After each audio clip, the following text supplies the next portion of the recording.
हमारे जीवन की चिंताएं हमारे मन को एकाग्र होने नहीं देती। पवित्र आत्मा आप हमारी सहायता करें। प्रार्थना यीशु के नाम से करते हैं। जबकि मैं बहुत अच्छा एक गीत हमारी बहनों ने बेटियों ने गाया, क्रूस की दास्तां सुनने ये चला, इतना खूबसूरत गीत है। और इसके अंदर जब आप इसके शब्दों को सुनेंगे देखेंगे कि कितना प्यार और कितनी बड़ी बात है जो यीशु मसीह ने हमें सिखाती है। इसलिए आज हम पौलुस रसूल के द्वारा जो लिखा खत है कुरिन्थियों के नाम, उसका पहला अध्याय और उसकी 18वीं आयत, क्योंकि क्रूस की कथा नाश होने वालों के लिए मूर्खता है, परंतु हम उद्धार पाने वालों के लिए परमेश्वर की सामर्थ है। Hallelujah, hallelujah. ये सामर्थ जो है ये असली में है क्या, और इस सामर्थ को हमें कब मांगना है। आज हम कुछ आयामों में से होकर गुजरेंगे। क्रूस की दास्तां, क्रूस की कथा ये चालू होती है आदम और हवा से। बाइबल को अगर आप बहुत गौर से पढ़ें तो वहां पर परमेश्वर पिता ने यीशु मसीह के सलीबी बलिदान को, जब उनके तन को ढकने के लिए कपड़े दिए, इस बात का प्रकटीकरण किया कि बर्रा कुर्बान होगा।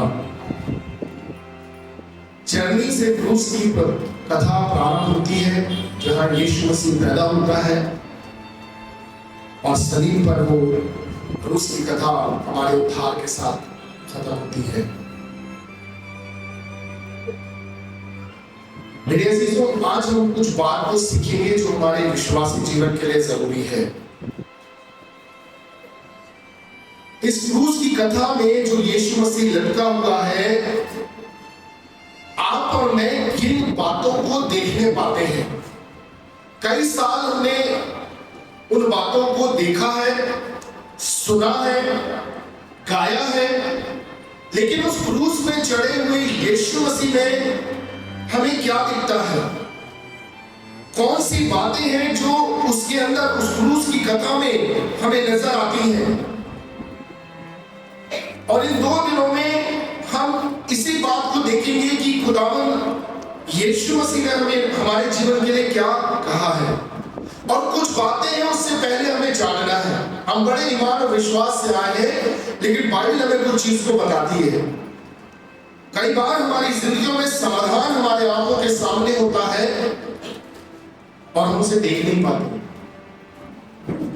कई बार समाधान हमारी आंखों के सामने होता है और हम उसे देख नहीं पाते। कई बार हमारी जिंदगियों में ऐसे समय आते हैं जब हम निराश हो जाते हैं, जब हम बीमार हो जाते हैं, जब हम चिंताओं में होते हैं, जब हमारे जीवन में कोई कार्य होता नजर नहीं आता है, और जब हम देखते हैं कि हर जगह से हमें निराशा मिल रही है, तो हम सवाल में उठ जाते हैं कि अब क्या होगा। देखिए, समाधान हमारे आंखों के सामने होता है और बाइबल हमें बताती है कि क्या हमारी दृष्टि उस समाधान की ओर जाती है।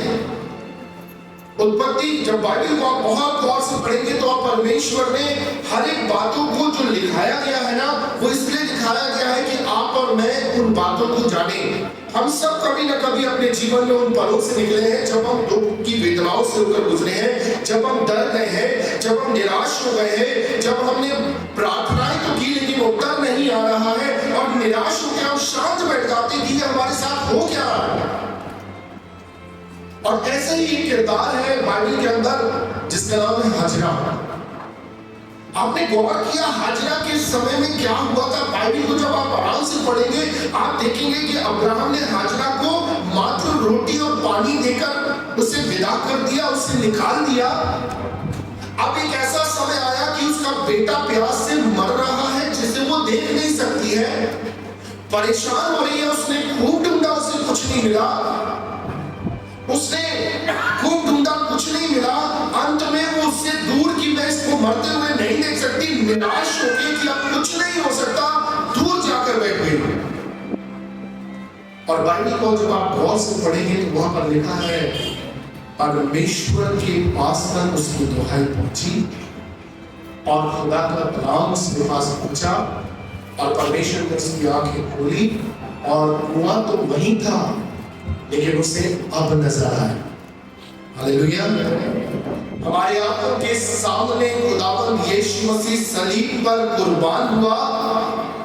जीवन की उन निराशाओं में, जीवन की उन हताश में जब हमें कहीं से भी समाधान नजर न आए, मेरे अजीजों, क्रूस की कथा की ओर हमेशा ध्यान देकर जाना पड़ेगा।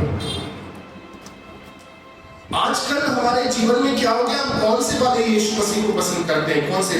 कुकर्मी कितने लटकाए गए थे? 2 ना। यीशु मसीह के साथ सलीब में 2 और कुकर्मी लटकाए गए थे। एक क्या बोल रहा था, अगर तू परमेश्वर का पुत्र है, तू अपने आप को भी बचा और मुझे भी बचा। और दूसरे ने क्या बोला, हम तो ठीक सजा पा रहे हैं, लेकिन इसने कोई गुनाह नहीं किया, जब तू अपनी बादशाही में आए तो मेरी स्तुति दे। आप इस बात को समझिए। अक्सर हम ना कौन सी वाली साइड में होते हैं, प्रभु नौकरी दे दे, प्रभु चंगाई दे दे, प्रभु शादी करा दे, प्रभु पास करा दे, प्रभु उपाय कर दे। अक्सर हमारा जो कंसंट्रेशन रहता है, हमारा ध्यान जो रहता है, हम दुआ में जुटाते, प्रभु तू समुद्र को तो बहा कर सकता है, तू आसमान से बिजली गिरा सकता है, ये कर दे। और अंत में मालूम है आपको और मेरा एटीट्यूड भी क्या होता है, ऐसे ही हो जाता है, अगर तू परमेश्वर है। लेकिन हमें कौन से यीशु मसीह को चाहिए? वो जो पा रहा था ना, उसने अपनी सजा को कबूल किया। आज हम उसी चीज को सीखें। उसने कहा तू सच्चा है, जब तू अपनी बादशाही में आए तो मेरी स्तुति लेना। उसने अपनी उस तकलीफों में अपनी विश्वास योग्यता को नहीं छोड़ा, इसलिए उसी समय यीशु मसीह ने उसका फैसला किया, आज ही तू मेरे साथ स्वर्ग में। हालेलुया। मेरे अजीजों, हमें सबसे पहले खुद से पहचान करनी होगी हम कौन हैं। मैं बहुत आराम से चलूंगा, मैं बहुत, हो सकता कि मैं आपको लगे कि अभी तो संदेश चालू हुआ और खत्म हो गया, लेकिन जिस समय प्रभु ने मुझे बोला यहां रुक जा, मैं रुक जाऊंगा। मैं आपको विश्वास दिलाना चाहता हूं, आप में से हर एक को, यहां मौजूद हर एक को, चाहे आप ऊपर बैठे हैं, चाहे आप कहीं भी बैठे हुए हैं, आप विश्वास करें, यहां पर आना मेरी मर्जी नहीं, जॉन भाई की मर्जी नहीं, परमेश्वर की एक बड़ी योजना है जो परमेश्वर आपसे बातचीत करना चाहता है। और कल की रात खुदावंद ने बात किया है, इसलिए जो मुझे सौंपा गया है ईमानदारी से मैं आपको सौंप रहा हूं और उसे आप ईमानदारी से ले लीजिए, ठीक है? पहले हमें खुद से पहचान करनी हम कौन हैं। कई बार हम पहचान कर ही नहीं पाते, हम असफल प्रयास करते हैं कि हम कर लेंगे। हम अच्छा गाना गाते हैं, सुबह जुदा अच्छा प्रचार करता है, हम अच्छी दुआ करते हैं, चर्च में पादरी साहब हमसे बहुत काम बोलते हैं, हमसे खुश हैं, लेकिन हम अंदर से जानते हैं कि हम निर्बल हैं, हम पापी हैं, हम गुनहगार हैं। मैं भी इस बात को मानता हूं, और जब मैं इस बात को मानता हूं तो हम सबको मानना है, क्योंकि बाइबल ही कहती है। मैंने क्या, एक शख्स बाइबल के अंदर था जो हमेशा यीशु मसीह के साथ रहता है। आप बताएंगे कौन थे? 3 लोग साथ रहते थे। हाँ, पतरस, याकूब, रूपांतरण में भी साथ है। और उसके अंदर एक चेला था जो बहुत उत्साही था, बहुत, मतलब यीशु मसीह के साथ इतना उत्साही था कि वो बोलता प्रभु सब मुकरे तो मुकरे, मैं नहीं मुकरूंगा। इतना उत्साही था कि यीशु मसीह को कोई पकड़ने आया और उसने कान काट दिया। इसका मतलब दिलेर भी था। हर वक्त प्रभु तू मुझे बता दे वो कौन है, कहीं को मैं तो नहीं, प्रभु तू मेरे पैर को धोने नहीं पाएगा। कितना अपने आप को क्लेम करता था ना वो यीशु मसीह के सामने, प्रभु मैं तेरे साथ हूं। और हर समय यीशु मसीह ने उसे अपने साथ रखा। लेकिन जब वो कॉन्फिडेंस में आया, प्रभु ने कहा 3 बार मुर्ग बांग जब देगा उससे पहले 3 बार इनकार। ये क्यों दिया है बाइबल के अंदर, क्यों दिया कि हमारी खुद से पहचान से। कई बार हमने बहुत से निर्णय लिए ना कि अब से ये नहीं करेंगे। कई बार कोई संदेश हमें बहुत अच्छा लगा, कोई बात हमने कहीं से सुन ली, नया साल प्रारंभ हुआ, कन्वेंशन में हम गए, कोई खुदा का बहुत अच्छा अभिषेक आया, उसने बहुत चमत्कार किए, बहुत से लोगों को हमने देखा और चंगाई भी देखी। यस प्रभु आज की बात से हम ये नहीं करेंगे। दूसरे दिन हमने प्रार्थना करी, प्रभु अब मेरे जीवन में ये नहीं होगा। तीसरे दिन हमने फिर प्रार्थना करी, प्रभु अब हम अपने आप को शांत रखेंगे धीरज के साथ। और चौथे 5वें दिन हम वहीं पर खड़े हुए नजर आते हैं। जैसे जैसे दिन बीत, ये जीवन की सत्यता है और इस बात को आपको और मुझको मानना है। यीशु मसीह ने क्या कहा, मुझसे अलग होकर तुम कुछ भी नहीं कर सकते। तो सबसे पहले हमें खुद से पहचान करनी होगी कि हम कौन हैं। मैं रोज रात को खुदावंद के चरणों में जाता हूँ और बोलता हूँ प्रभु आज जो तेरे साथ जितना समय बिता रहा था मैं बिता नहीं पाया, मैंने अपनी जुबान से बुराइयां की, प्रभु मैंने अपने दिमाग से सोचा, मुझे माफ कर। सुपाता हूँ मेरा यीशु मसीह इस घर में खड़ा हूँ, मेरा यीशु मसीह इस बात का गवाह है, आप विश्वास करें। मैं पहले घुटने में जाता हूँ, उससे पहले मेरा तलवा जमीन को टच करे और मैं मांगता हूँ प्रभु मैं निर्बल हूँ, मुझे मालूम है मैं गिर जाऊंगा, मुझे संभालना। खुद से हमें मिलने की जरूरत है और इसके लिए बाइबल हमें बहुत खूबसूरत बात को बताती है। सलीब पर चढ़े हुए यीशु मसीह की कथा में से मैं आज आपके सामने एक बहुत अच्छी बात को बताने आया हूं। बहुत कुछ हो चुका है, बहुत कुछ। इस बात को ध्यान रखिएगा, सब ध्यान से सुनिए प्लीज। ये परमेश्वर का कलाम है जो आप लोगों के लिए दिया है, चाहे वो छोटे से छोटा बच्चा हो या बुजुर्ग से बुजुर्ग मेरी मां। खुदावंद यीशु मसीह की पहली आमद पापियों के लिए हुई और पहली आमद में यीशु मसीह पापियों के घर भोजन किया करता था। जब यीशु मसीह आया उसको कुछ पदवियां दी गई, पेटू पियक्कर पापियों का साथी और बहुत सी।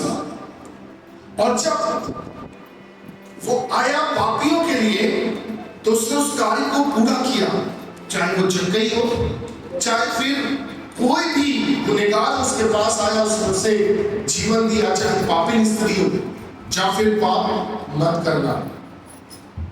लेकिन एक बात को आपको और मुझको याद रखना पड़ेगा कि अब यीशु मसीह पापियों के लिए नहीं आया, ये सत्य है।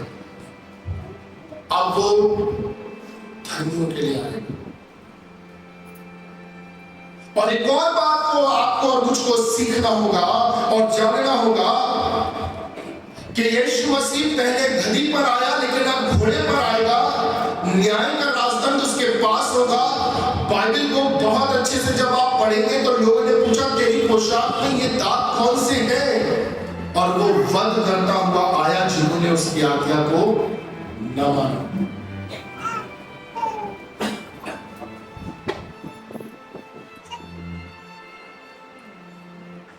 वो विश्वासी को लेने नहीं आ रहा है, एक बात को याद रखिएगा, वो विश्वास योग्य लोगों को लेने के लिए आ रहा है। वो किनको लेने के लिए नहीं आ रहा है? विश्वासी। वो किनको लेने के लिए आ रहा है? किनको लेने के लिए आ रहा है? विश्वास योग्य लोगों को लेने के लिए आ रहा है। और इसलिए पौलुस पहला तिमुथियुस उसका पहला अध्याय और उसकी 12वीं आयत में क्या कहता है? मैं अपने प्रभु मसीह यीशु का, जिसने मुझे सामर्थ दी है, धन्यवाद करता हूं। उसने मुझे विश्वास योग्य समझकर अपनी सेवा के लिए ठहराया। हाँ, बस मेरी बहन, मुझे विश्वास योग्य समझकर, आज समझ रहे हैं उस पौलुस की विश्वास योग्यता। अब थोड़ा सा समझिएगा, सब यहां देखिए, सारे लोग यहां देखिए। उसने क्यों बोला मुझे विश्वास योग्य समझकर? पौलुस के विषय में जब आप पढ़ेंगे तो आपको बाइबल बताएगी कि ये गमलीएल रब्बी के चरणों में बैठकर शरीयत का बहुत बड़ा आलिम था, जानकार था, और आने वाले समय में रब्बी कहलाता। इसके पास एक बहुत अच्छा जीवन था। जब ये मार्केट में निकलता लोग इसकी इज्जत करते।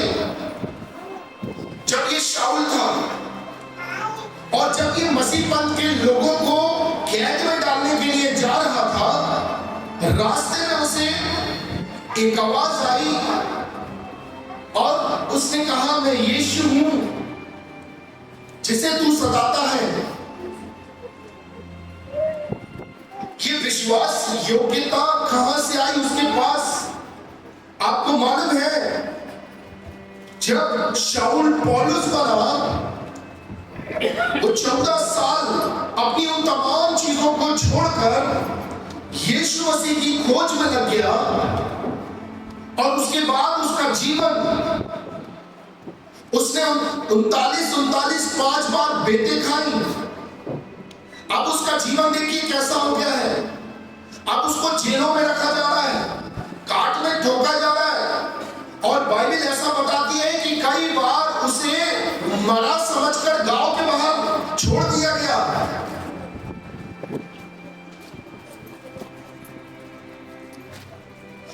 और इतिहासकार ये बताते हैं कि पौलुस सीधा भी नहीं चलता था, कंधा चला करता था। जब उसको खाने की भूख लगती थी, ऐसा भी समय गुजारा उसने, तब उसके पास खाना नहीं होता था, लेकिन जब वो उपवास में रहता था तब उसके पास भोजन होता था। रात भर तैरते हुए वो समुद्री मार्ग को तय कर रहा है। उसके जीवन में कोई अच्छी बात नहीं है, उसको मारा जा रहा है। आप मेरी बात को समझ रहे हैं? विश्वास योग्यता क्या है? एक बात बाइबल में बताती है कि लाजर जिंदा हुआ और यूनानी लोग यीशु मसीह के पास पहुंचे मिलने के लिए। फिलिप्पुस को भेजा गया कि जाओ, हम उनसे मिलना चाहते हैं, क्योंकि एक बड़ा चमत्कार हुआ है, यश फैल गया है, क्योंकि 4 दिन का मुर्दा लाजर जिंदा हुआ है। यीशु मसीह ने उनको क्या जवाब दिया? गेहूं का दाना भूमि पर पड़कर जब तक मरता नहीं, बहुत फल नहीं फलता। एक बात को मेरे भाइयों मेरी बहनों, एक बात को समझ लीजिए, विश्वासी और विश्वास योग्य में फर्क है। जब आप यीशु मसीह के पास आएंगे, आपको विश्वास योग्य होना पड़ेगा। आपको मरना पड़ेगा रोज। गलातियों 2:20 क्या कहता है?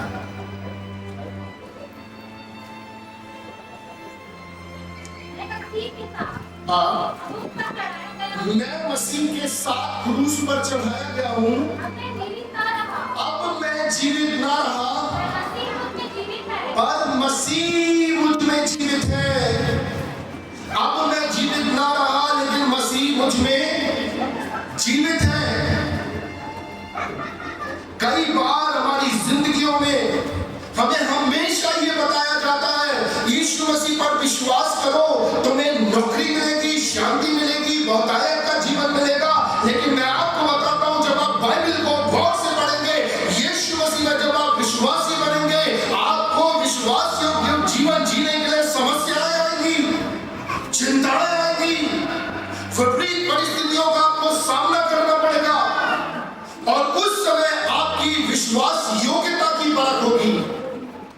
और एक अच्छी बात आपको बताएं, बाइबल के अंदर एक बहुत अच्छी बात है, कभी यह नहीं लिखा कि आंधी तूफान नहीं आएंगे। जिसने चट्टान पर घर बनाया है, आंधी तूफान आएगा लेकिन वो खड़ा रहेगा।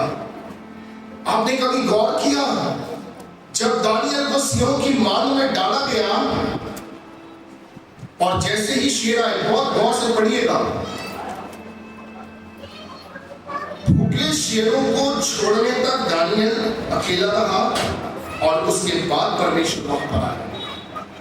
उसने रोका नहीं शेरों को आने से। शेर आए, दानियल भी अकेला रहा, तब परमेश्वर 7 गुना धधकते हुए भट्टे में इन तीनों को डाला गया, शद्रक मेशक अबेदनगो को डाला जरूर गया, लेकिन वहां परमेश्वर साथ था। आजमाइश आएगी, लेकिन इन विपरीत परिस्थितियों में क्या आप विश्वास योग्य हैं?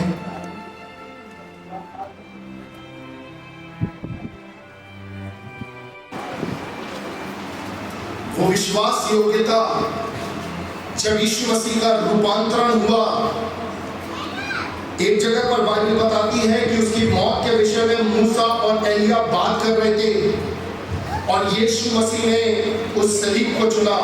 गतसमनी में प्रार्थना किया, मेरी नहीं तेरी मर्जी पूर्ण हो। आप कभी समझ पाए यीशु मसीह की विश्वास योग्यता उसके पिता के प्रति कितनी थी?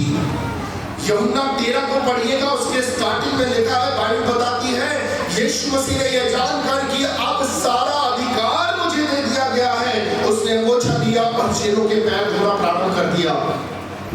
उसने उसे कबूल किया, उस विपरीत परिस्थिति को कबूल किया अपने जीवन को आके। जब आप बीमार होते हैं, जब आपके परिवार में चिंताएं आती हैं, जब आपके जीवन में कठिनाइयां आती हैं, जब आप उन तमाम आंधी तूफानों के बीच में होते हैं, जब आप निराश होते हैं, आपकी विश्वास योग्यता कहाँ रहती? कहीं ऐसा तो नहीं आप भी बोल रहे पास्टर जी मेरे लिए दुआ करें, अरे हमारी जिंदगी में ये क्या हो गया, पिता तू कौन से गुनाह की सजा दे रहा? नो, खड़े रहिए वहीं पर, क्योंकि आप अकेले नहीं हैं, परमेश्वर आपके साथ है।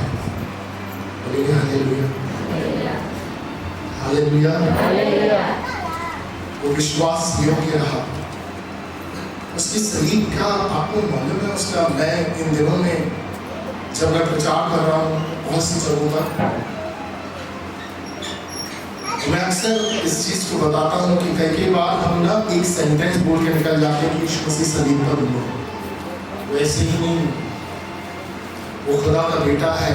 अगर वो एक बार, पिता हर समय उसकी आवाज सुन रहा था, अगर वो अपने मन में एक बार सोच भी लेता कि बस पिता अपने फरिश्तों की टुकड़ी भेजता और वहां पर जितने थे सबको खत्म कर देता। लेकिन बाइबल बताती है कि वो चुप रहा, वध किए हुए मेमने के समान। आसान नहीं था। जब उसे पकड़ा गया तब से 70 सेनरी, 70 धर्म के, उसके अपने शरीयत के अलग लोग, महायाजक से लेकर शास्त्री, फरीसी, सदूकी, अपने तालमुद, मिशना, तमाम चीजों को, धर्म ग्रंथों को खंगालते रहे कि यीशु मसीह पर दोष साबित करें, नहीं कर पाए, पिलातुस के पास ले गए। गुनहगार की राय जा रहा है, कौन सा गुनाह किया था? नहीं, उसने तो चंगाई दी थी, उसने भूखों को खाना खिलाया था, मुर्दों को जिंदा किया था। पिलातुस ने भी क्या किया? बोला हेरोदेस के पास ले जाओ। आपको मालूम है, पिलातुस, इतिहासकार बताते हैं, पिलातुस की जगह से जहां वो रुकपत्ता में बैठा करता था, वहां से हेरोदेस की जगह 30 किलोमीटर की दूरी है। और उस समय कोई वाहन नहीं हुआ करता था, पुलिस लाइन में बिठाया ले गए, पैदल ही सफर किया जाता था। यीशु मसीह भूखा और प्यासा जा रहा है, और ऐसा भी नहीं कि बड़ी शांति के साथ ले जाया जा रहा। बाइबल ये बताती है उसके साथ सैनिक खेलते थे, रोमी सैनिक बहुत बर्बरता निभाते थे। और कैसा खेल खेलते थे? तू भविष्यवक्ता है, पीछे से मार दिया उसे, उसके बाल खींच लिए, उसको कोहनी मार दी, उसकी दाढ़ी नोच ली। पता तुझे किसने? वो शांत है, वो सृष्टिकर्ता शांत है। किसके लिए? हर एक सोचना आपके लिए। एक खुदा का दास क्या बोलता है कि अगर मैं अकेला भी इस पृथ्वी पर होता तो मसीह मेरे लिए उस सलीब की कुर्बानी को देता। इतना प्यार वो आपसे करता है। Hallelujah, hallelujah. ये उसकी विश्वास योग्यता उसके पिता के प्रति है। आसान नहीं था मुंह पे उसके थूका जाना। बाइबल में बताती है सरकंडा मारा गया लोहे का, और बाइबल हमें यह भी बताती उसका चेहरा मनुष्य का सा नहीं दिखता था, अर्थात उसके होठ फटे, उसकी आंख फटी, उसका हर एक जो चेहरे का और मांस सब निकल गया, लहू लुहान हो गया। तभी तो वो 12 जगह वो शरीर में गिरा है, शरीर उठाते उठाते, और लास्ट में उसे जड़ दिया गया, कीलों से जड़ दिया गया। और इतनी दर्द, और ये तो शारीरिक दर्द है, भावनात्मक दर्द भी होता है ना, है ना। वो ये अगर हमारे साथ है, जो हमारा दिल अजीज है, मालूम है हमारे साथ खड़ा है हमेशा, बहुत से लोगों पर भरोसा रखते हैं ना, हमारी भी दोस्त होंगे, सारे हमारी दोस्त नहीं, हमारे रिश्तेदार होंगे, हमारे आस पड़ोस के नहीं हमारा साथ देंगे, लेकिन अगर वो साथ छोड़ दें, कुछ ना बोले, हमारी सहायता ना करें, होता है ना, हम जब तक किसी को बता नहीं देते बोझ बना रहता है, देख के बिल्कुल नहीं हमारे साथ बना कि उस समय नहीं था, जब जरूरत थी तब नहीं था। ये वही भीड़ थी जिन्होंने रोटियां खाई, मछली खाई, ये वही भीड़ थी जिन्होंने चंगाई प्राप्त करी, ये वही भीड़ थी जिन्होंने मुर्दे को जिंदा होते हुए देखा, और अब ये वही भीड़ है जो बोल रही है बरकत को छोड़ो, उसको क्रूस पर चढ़ाओ। किस चीज से उन्हें किया? परमेश्वर का पुत्र आने नहीं, हम परमेश्वर की अपनी धार्मिकता लेकर उसको चढ़ाओ, उसके चेले तक उसके साथ थे। यह है विश्वास योग्यता, पौलुस की विश्वास योग्यता, उसने अपना सब कुछ पूरा कर दिया। एक और विश्वास योग्य है। आज मैं आपको क्रूस की कथा में विश्वास योग्यता को बताना चाहता हूं। जैसे से बहुत थोड़े समय में मैं अपने संदेश को विराम दूंगा। अगर हम एक शख्स को जाने जिसका नाम है यूसुफ। यूसुफ की कहानी सब जानते हैं, है ना, हम सब जानते हैं, क्योंकि वो अपने भाइयों में सबसे छोटा था। और जब हम देखते हैं उसको परमेश्वर ने क्या दिखाया? दर्शन, स्वप्न दिखाया। ठीक है, कितनी बार दिखाया? 3 बार, 2 बार। तो हर एक ख्वाब को दर्शन नहीं समझ लेना, हर एक सपने को दर्शन नहीं समझ लेना। कई बार हमारे साथ होता ना, नहीं देखा, इसका क्या मतलब होगा भैया, इसका मतलब मेरे पास नहीं आते, हमने ये देखा बताओ, तो मैं उनसे बोलता हूँ परमेश्वर से दुआ करो कि वो वाला फिर से है। 2 बार परमेश्वर ने उन्हें, पहली बार क्या दिखाया था? पूले जो खड़े हैं, तुम्हारे पूले और मेरा पूला खड़ा है, तो उसके भाई उससे बैर करने लगे। फिर परमेश्वर ने 2 बार, दूसरी बार बताया कि अब चांद, तारे और सूरज और तमाम चीजें मुझे सजदा कर रहे हैं, और ये परमेश्वर ने दिखा दिया। इसका मतलब है कि परमेश्वर की योजना थी कि ये सब तेरे आगे झुकेंगे, है ना। खुदा के कलाम पर विश्वास करते हो, बहुतायत का जीवन देने के लिए आया, वो चंगाई देने के लिए आया, वो आनंद और आशीष देने के लिए आया, बिल्कुल आया। लेकिन कब? जब हम अपनी विश्वास योग्यता को प्रकट करेंगे। क्या हुआ यूसुफ के साथ? जब परमेश्वर ने बताया कि सब तेरे आगे झुकेंगे, वो गुलाम बन गया।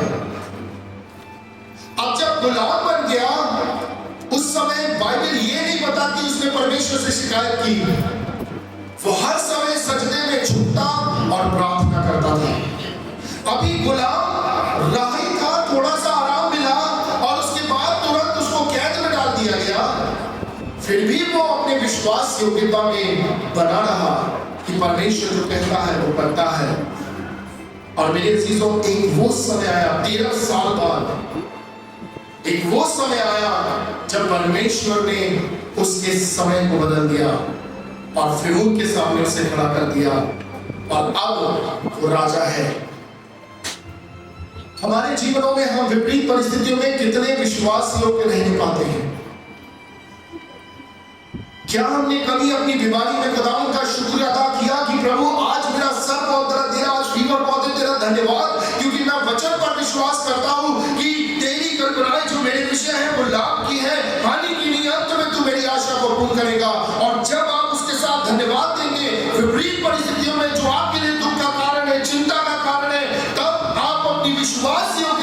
परमेश्वर के प्रति और उसके वचन के प्रति दिखाएंगे और परमेश्वर आपको चंगाई, समृद्धि और छुटकारा देगा। बोलेंगे हालेलुया। तुम्हें धीरे से हालेलुया। मेरे को मालूम है, मैंने बहुत अच्छे प्रचार किए वाले, और अगर चंगाई, समृद्धि और वाला करता और उसके बाद जरा सा हालेलुया तो यार हालेलुया, क्योंकि अच्छी चीज मिल रही है। यह प्रैक्टिकली है, आप जीवन में इसको महसूस करते हैं। आपको उन विपरीत परिस्थितियों में जिस समय आप विश्वास योग्य होना सीख जाएंगे। मेरे अजीजों, एक चीज को याद रखिएगा, हम उस दौर में रह रहे हैं जिस दौर में यीशु मसीह की आमद है। आप देखिए बाइबल के अंदर यीशु मसीह के आने के लिए कौन कौन सी बातें दी गई थी? भूकंप, लड़ाई की चर्चा, अकाल, महामारी। हम सारे अनुभवों से होकर गुजर चुके हैं। अब तो हमें फर्क भी नहीं पड़ता है। पहले जरा सा भूकंप आ जाता था, हमारे आदरणीय बुजुर्ग जितने यहाँ पर देख रहे हैं, 90 साल से भी पहले अगर जरा सा भी भूकंप आ जाता था तो वो पूरे जबलपुर के लिए विषय बन जाता था कि अरे भूकंप आया, भूकंप आया। अब इतना बड़ा भूकंप आ गया, हजारों लोग उसमें बेचारे मौत के मुंह में चले गए, लेकिन हमने उसको सिर्फ एक दिन याद किया, 2 दिन बाद करें हाँ भूकंप आया, और मैंने एडजस्ट कर दिया। तो ये तमाम चीजें यीशु मसीह के आने की बात को बता रही हैं। और आपको और मुझको विश्वास योग्य क्यों होना पड़ेगा? बाइबल ये भी बताती है कि मेरे नाम से तुम्हें अदालतों में, न्यायालयों में सौंपा जाएगा, तुम्हारे ऊपर झूठे आरोप लगाए जाएंगे, तुम्हें सजाएं दी जाएंगी। क्या हम उसके लिए तैयार हैं? कि अभी तक हम कंफर्ट जोन के लिए कि नहीं बस हम ठीक रहे, जीवन अच्छे से बीत जाए? नो, बहुत सी चीजें चल रही हैं। आज 3 दिन की प्रार्थना थी और मुल्क हिंदुस्तान के लिए प्रार्थना की गई कि प्रभु का अनुग्रह बना रहे, सारा परसिक्यूशन से आओ दूर हो। लेकिन खुदा उनका कलाम कहता है प्रकाशित वाक्य 3:10 में क्या लिखा हुआ है?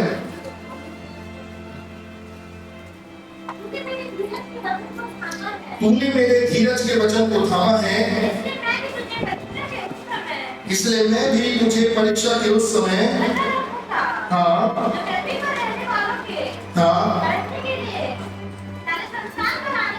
जो सारे संसार में आने वाला है, कौन सी चीज हमें संभालेगी? खुदावन का वचन जो कहता है कि तुम्हारे चाहे 7 गुना जो आग है उसको धक्का दिया जाए तो भी मैं तुम्हारे साथ हूं, आग तुम्हें जला ना पाएगी, पानी तुम्हें डुबा नहीं पाएगा।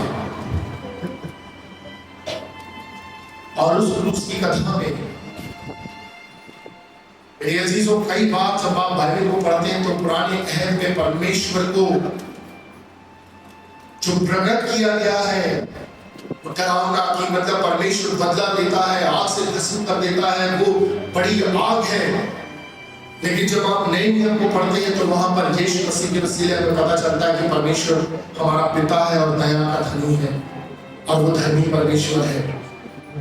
और जब आप क्रूस की कथा पर अपने ध्यान को लेकर जाएंगे तो वहां पर आपको एक बात जो समझ में आएगी वो ये है परमेश्वर की धार्मिकता।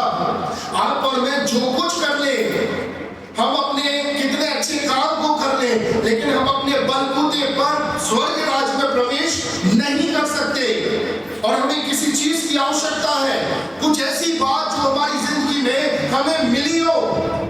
और इसलिए रोमियो 3:21 को पढ़े, वहां पर क्या लिखा है? हाँ, परंतु व्यवस्था से अलग परमेश्वर की वह धार्मिकता प्रकट हुई है जिसकी गवाही व्यवस्था और भविष्यवक्ता देते हैं। परमेश्वर की वह धार्मिकता जो यीशु मसीह पर विश्वास करने से हर विश्वास करने वालों के लिए है। जो यीशु मसीह पर विश्वास करता है उसके लिए, हर एक के लिए परमेश्वर की धार्मिकता है। इसलिए पौलुस रोमियो 5 में कहता है, अतः जब हम विश्वास से धर्मी ठहरे, हमें धर्मी ठहराया गया है, हम धर्मी है नहीं। सुमित जुड़ा का प्रचार करना, ज्यादा बाइबल पढ़ना, चर्च में सक्रिय रहना उसे धर्मी नहीं बनाता। अच्छे कार्य सुमित जुड़ा के जो खुद करता धर्मी नहीं बनाता। यीशु मसीह पर विश्वास करना परमेश्वर की धार्मिकता को लेकर आता है जो हमें धर्मी बनाता है। हम चर्च क्यों आते हैं? इसलिए कि हम धर्मी है? नो, मैं चर्च किस रूप से जाता हूँ? मुझे मालूम है मैं निर्बल हूँ, मैं गुनहगार हूँ, क्योंकि मैं अपने अंदर को जानता हूँ, मैं अपनी सोच को जानता हूँ, मैं अपने आप को जानता हूँ। लेकिन मैं चर्च और सेवा इसलिए करता हूँ क्योंकि मैं धर्मी नहीं हूँ, लेकिन यीशु मसीह पर विश्वास करने के द्वारा मैं धर्मी ठहराया गया हूँ। इसलिए मेरे लिए वाजिब है कि मैं दुआ करूँ, वाजिब है कि मैं चर्च जाऊँ, वाजिब है कि मैं नेकी के काम करूँ। और सलीब पर परमेश्वर की धार्मिकता नजर आती है, और वो धार्मिकता आपको ये बताती है, आप बाइबल को पढ़े तो आपने लिखा है परमेश्वर धर्मी और न्यायी है। और ये तो हमारी धार्मिकता हो गई ना। अगर आप इस चीज को समझिए, अगर मैं दुआ कर रहा हूं, मेरे धर्म के काम मेरी धार्मिकता को प्रकट करेंगे, तो परमेश्वर की धार्मिकता क्या है? यहाँ पर परमेश्वर की धार्मिकता की बात हो रही है। अगर मैं किसी शख्स की बात करूं कि सुमित जुड़ा की धार्मिकता या धर्म के काम उसके प्रकट करेंगे, ये इसकी धार्मिकता है, दुआ करता है, चर्च में रहता है, पास्टी सेवा करता है, उपवास में रहता है, भूखों को खाना खिलाता है, ये हो सकता है कि अगर हमारे धर्म के काम को गिन लिया जाए, ये मेरी कहलाई जाएगी धर्म के काम, धार्मिकता। लेकिन परमेश्वर की धार्मिकता क्या है? परमेश्वर की धार्मिकता बाइबल कहती है वो धर्मी है। अगर हम बाइबल के अंदर से निकालें, बस दो कलाम को निकालें, भजन संहिता 31 और 1। हे यहोवा मेरा भरोसा तुझ पर है, हाँ तू अपने धर्मी होने के कारण मुझे छुड़ा दे। भजन संहिता 116:5।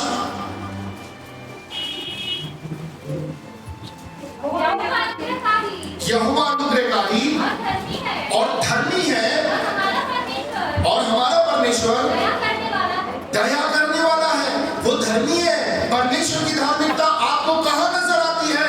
वो पतरस अपने पहले प्रचार में कहता है कि परमेश्वर ने अपने पूर्व ज्ञान और पहले से ठहराई गई योजना के तहत यीशु को भेजा, जिसे तुमने सलीब पर चढ़ा दिया। परमेश्वर की धार्मिकता यीशु मसीह की सलीब में यीशु मसीह है। यह है परमेश्वर की धार्मिकता। जो कोई उस पर विश्वास करेगा वो धर्मी कहलाया जाएगा। और हम विश्वास कैसा करते हैं? यीशु मसीह के सलीब को रखकर ही विश्वास? Yes, no. वो यीशु मसीह जो अपने पिता के लिए मरने तक विश्वास योग्य रहा, वो जो स्वर्ग का अधिकारी था, वो जो सारी अच्छी बातों का अधिकारी था, उसने त्याग दिया, उसने मौत को गले लगा लिया। अब आपकी और मेरी बारी है कि जीवन की विपरीत परिस्थितियों में हम परमेश्वर के लिए कितने विश्वासी होते हैं। ना कभी हमारे जीवन में चिंताएं हो, बीमारी हो, परिवार में गलत कलेश हो, बहुत सी ऐसी बातें हो, तब वो धन्यवाद दें प्रभु का, क्योंकि आप जाने, इस बात पर विश्वास करें कि अंत में आपको जीवन मिलेगा और बहुतायत का, क्योंकि परमेश्वर ने आपके लिए एक उत्तम योजना को बना के रखा है, क्योंकि वो आपसे स्थिर प्रेम करता है। उसके प्रेम को आपको और मुझको समझना है। ये चीज क्या आप इसके प्रेम को समझ पाए? क्या इस विश्वास की योग्यता को आप जान नहीं पाए? आज हो सकता बहुत ऐसे हम अपने दिलों में चिंताओं को लेकर आए हुए हैं। ऐसा कोई नहीं है जो यहाँ पर बिल्कुल कह सके अरे मैं तो बहुत खुश हूं, मेरे को कोई टेंशन नहीं, कोई चिंता नहीं, कोई बीमारी नहीं, कोई भी चीज नहीं।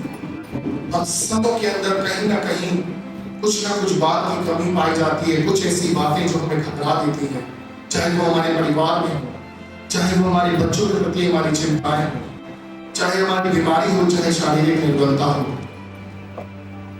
आज उससे निजात पाने के लिए दुआ की करेंगे।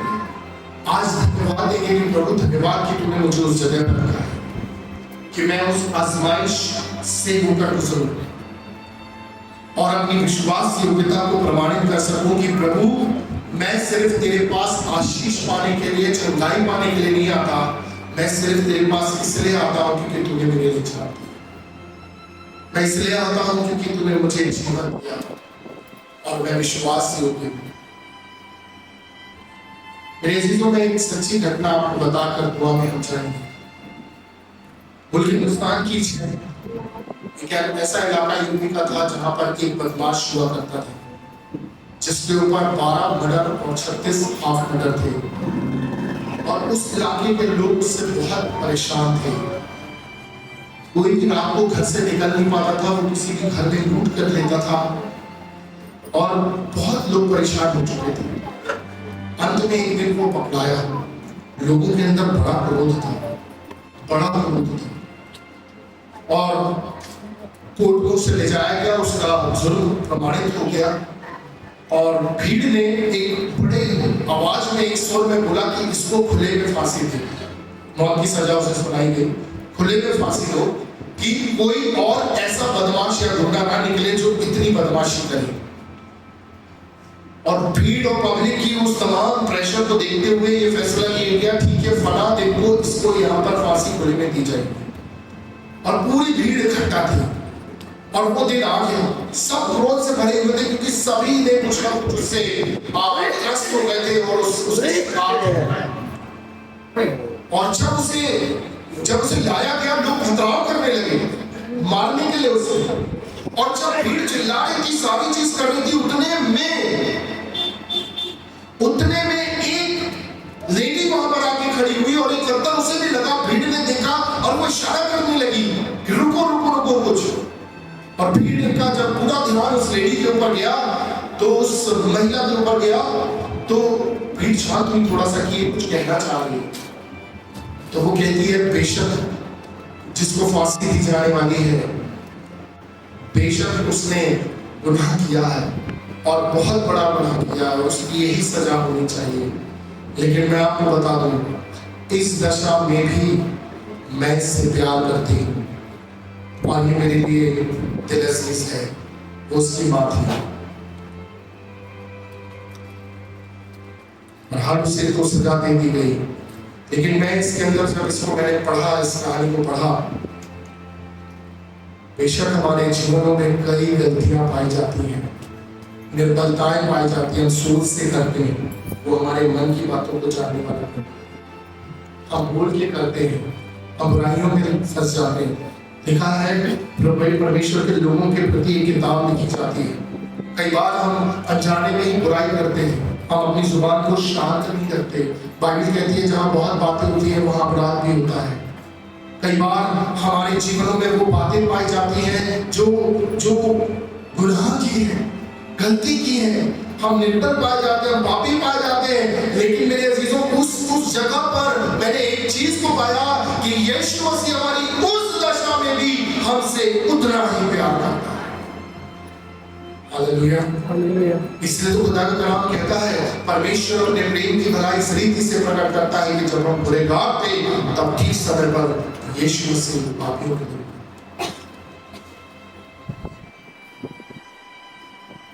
क्या आज विश्वास योग्य बनना चाहते हैं? कल का मुझे नहीं मालूम, कल हम रही ना रही। क्या हम विश्वास योग्य बनना चाहते? परमेश्वर की धार्मिकता प्रकट हो गई है, बताया का जीवन होता है। फिलिपियों 2 में लिखा हुआ है, वो यहाँ तक आज्ञाकारी रहा, उसने अपने आप को दीन किया कि क्रूस की मृत्यु की सही और इस कारण उसे सब नामों से श्रेष्ठ नाम दिया गया। परमेश्वर की योजनाएं हमारे लिए भले की है, इस बात को याद रखें।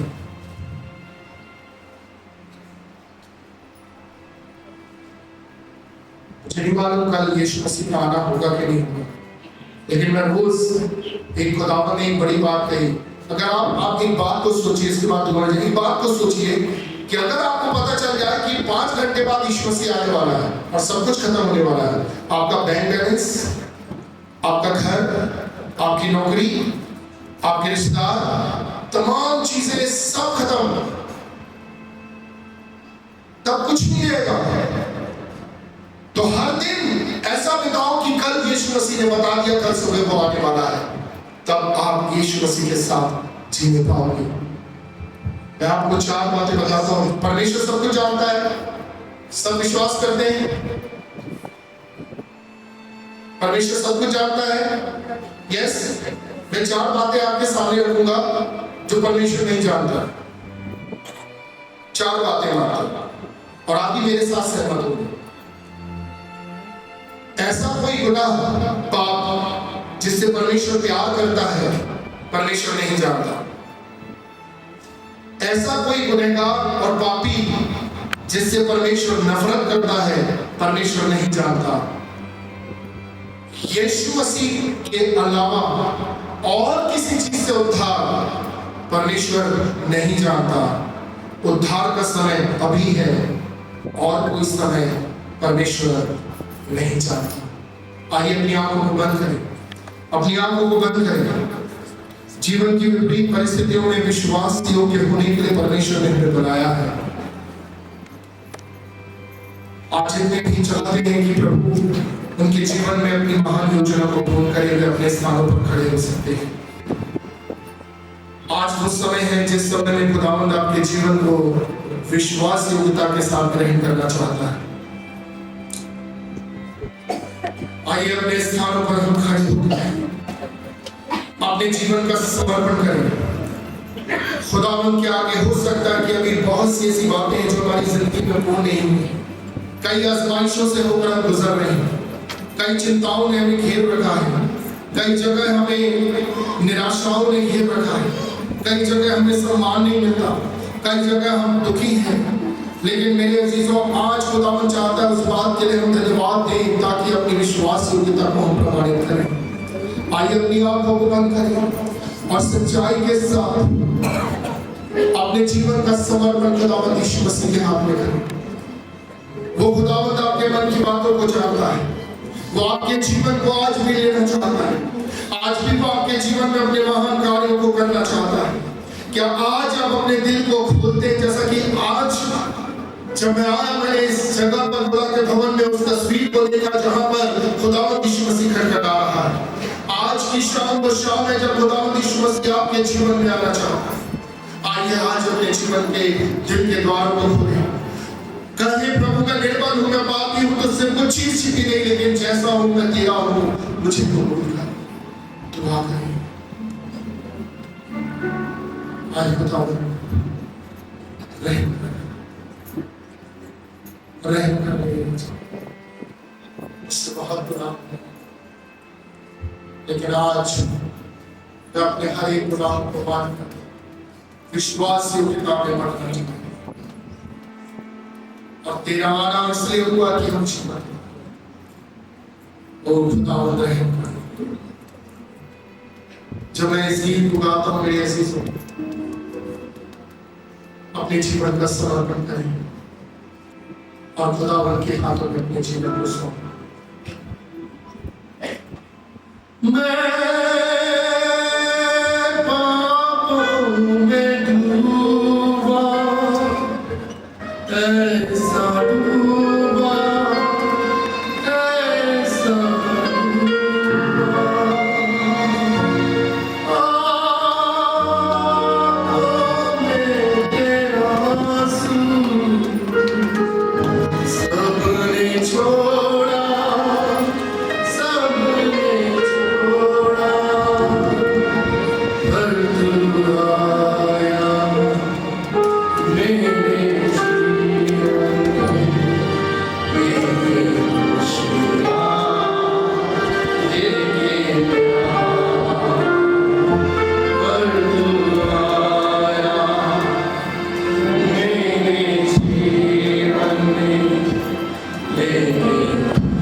जीवन को तेरे हाथ में से हमें कबूल कर लेना चाहिए।